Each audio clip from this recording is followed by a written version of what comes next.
So have you spoken to Winston Peters about the comments he made yesterday about Nazi Germany? No, I haven't had a chance to do so, but I do. We talk regularly, and I plan to talk to him about it. The Prime Minister wants some decorum back. Calling on people from all political parties to maintain the civility in our politics, and I don't think extreme language on either side from any particular party is actually helpful or necessary. He employed some diplomatic language on Peters. That's not what I would say. I don't think that is, those aren't the way that I would phrase it at all. I think Christopher Luxon at the yeah, it's about as close as he's ever got to sending any kind of reprimand towards those two people. I don't think that's how I would say it. What are your thoughts about his response? Well, a wet bus ticket, eh? I mean, Winston's going to continue to do what he wants. Seymour's going to continue to do what he wants. And the interpersonal relationship between these guys was set back in the negotiations when you had Luxon going up and down the country trying to get Winston into a meeting. And as soon as Winston knew he had the whip hand, then he's kept it ever since. And, I haven't had the chance to talk to him. If these guys heard his cell phones, in reality, if you have a minister stuff up like that, you're waiting for the Prime Minister to be on the phone giving them a ballsing. And he chooses not to because ultimately he needs Winston's votes. And he's chosen to take a weak approach to that rather than a strong one. And as we've said before, David Seymour in particular is walking around and talking like he's got fuck you power over Christopher Luxon. He just doesn't care. Winston Peters has been acting more like a political operative up until this point. But Luxon has been just going, I'll do what I want when I want, and because I'm sorry, I don't care what piece of paper was signed in that 5-star hotel.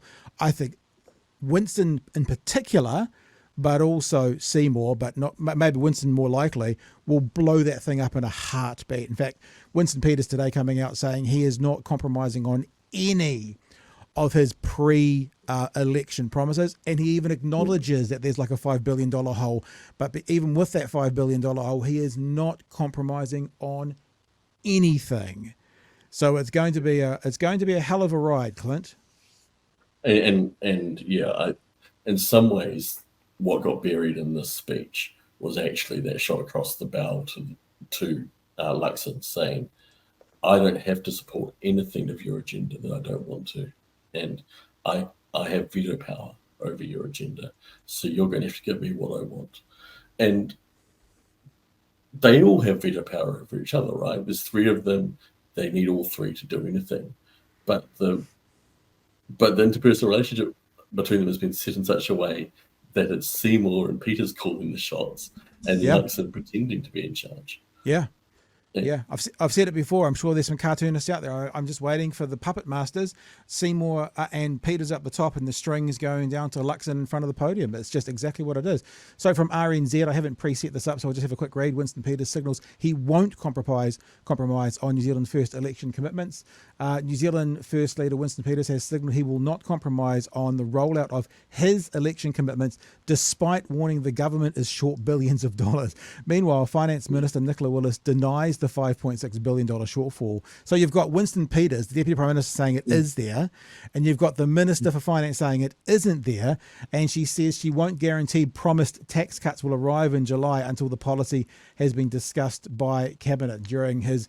And can I just say this again? What wanker does a State of the Nation speech as an opposition leader trying to mimic an American, State of the Union speech? It's so weird. But anyway, during his State of the Nation speech in Palmerston North on Sunday, Peters confirmed reports the government is short $5.6 billion to pay for all of its campaign commitments. So he's a cowboy. He's just like doing what he wants. I mean, he is demonstrating now, to his credit, his own fuck you power. Because Nicola Willis is going, no. And Winston is going, yeah, that's true. I don't care. Give me my shit.